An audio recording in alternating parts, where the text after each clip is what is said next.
What happens when the one place you're supposed to feel safe becomes the source of your deepest fears?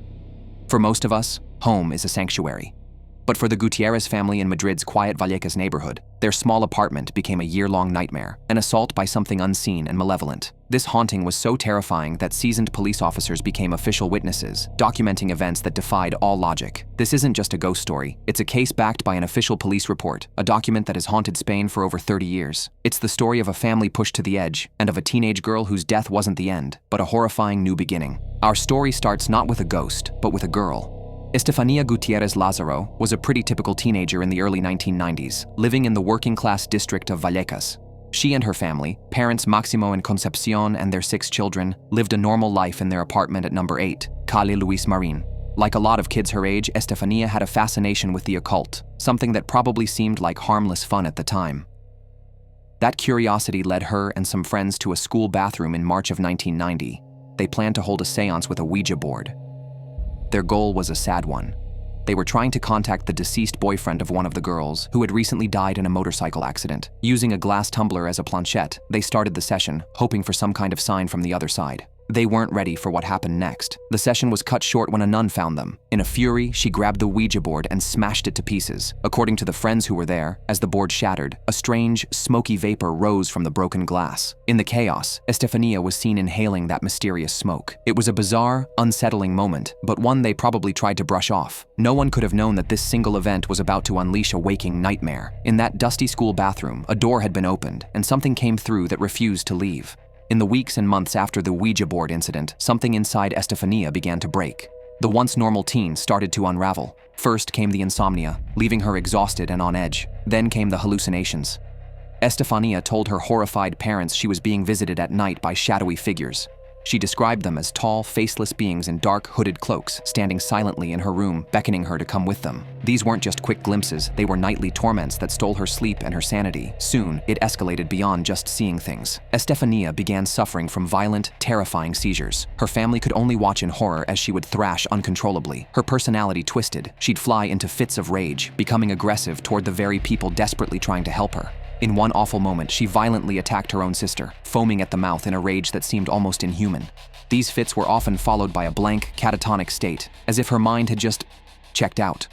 Her parents, Máximo and Concepción, were beside themselves.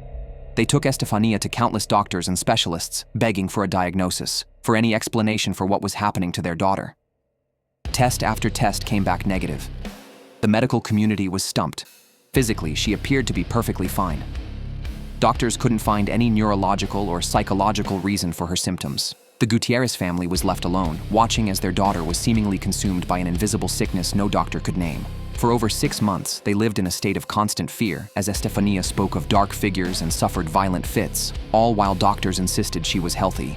After months of torment, Estefanía's ordeal came to a sudden, tragic end. In August of 1991, about a year and a half after that séance, she suffered a massive seizure that left her in a coma. She was rushed to the hospital Gregorio Marañón in Madrid, but this time, she wouldn't wake up. On August 14, 1991, Estefanía Gutiérrez Lázaro was pronounced dead. The official autopsy listed the cause of death as pulmonary asphyxia. Her lungs had suddenly and fatally failed, but that was a how, not a why. The report ultimately labeled her death as sudden and suspicious, acknowledging there was no known medical reason for a healthy 18-year-old to simply stop breathing. This only deepened the family's belief that whatever had taken their daughter wasn't from this world. The family was devastated. They laid Estefanía to rest, hoping that her passing would finally end the nightmare. They were wrong. The entity, or entities, that had tormented Estefanía didn't leave with her. With her gone, the presence turned its full, undivided attention onto her grieving family. The haunting of Calle Luis Marín was about to begin for real. In the silence of Estefanía's absence, the family's grief quickly turned into shared terror. The strange events that had once focused on their daughter now infected the entire apartment. The house at number 8. Calle Luis Marín was no longer a home. It was a trap. First came the sounds. The family reported hearing Estefanía's terrifying screams echoing from her empty bedroom.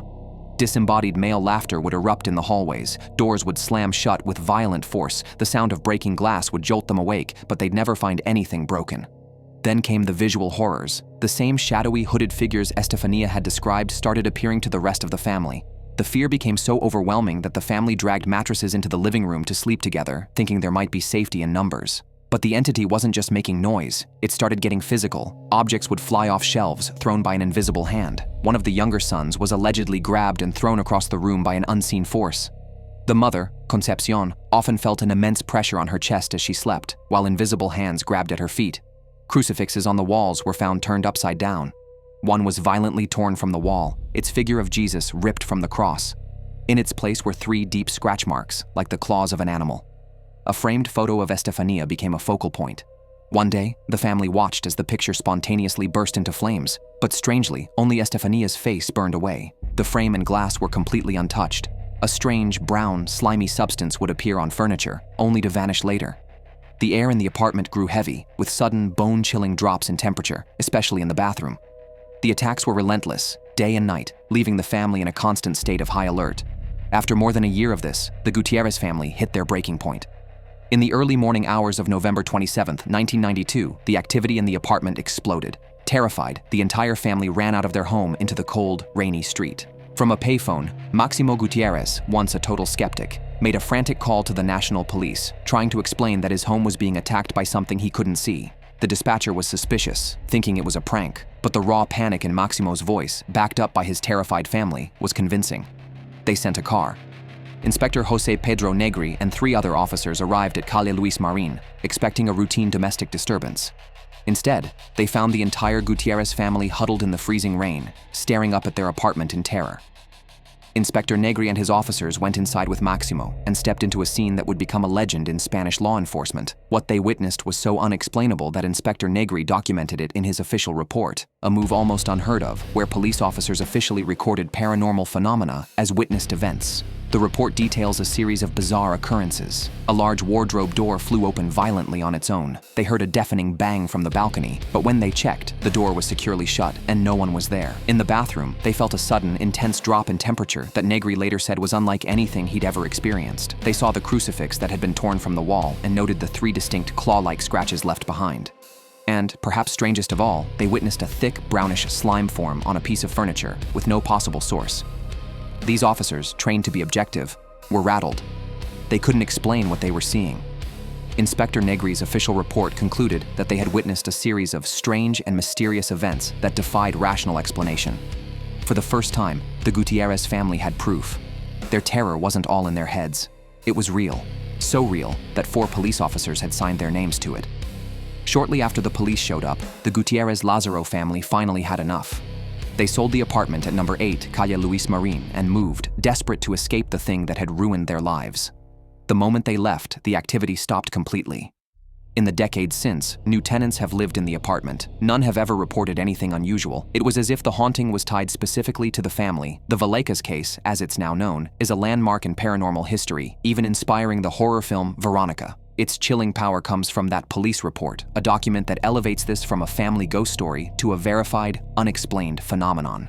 Inspector Negri has confirmed the report's contents in interviews for years, never backing down from what he and his officers saw. But the questions remain. What really happened in that apartment? Was it the tormented spirit of Estefania, a demonic entity unleashed by a game? Or is there a rational explanation we just haven't found yet? Skeptics point to mass hysteria brought on by grief, or maybe environmental factors that could cause hallucinations. The case gives us no easy answers. It's a story where tragedy, belief, and officially documented, unexplainable events all collide. What do you think happened to the Gutiérrez family? Let us know your theories down below.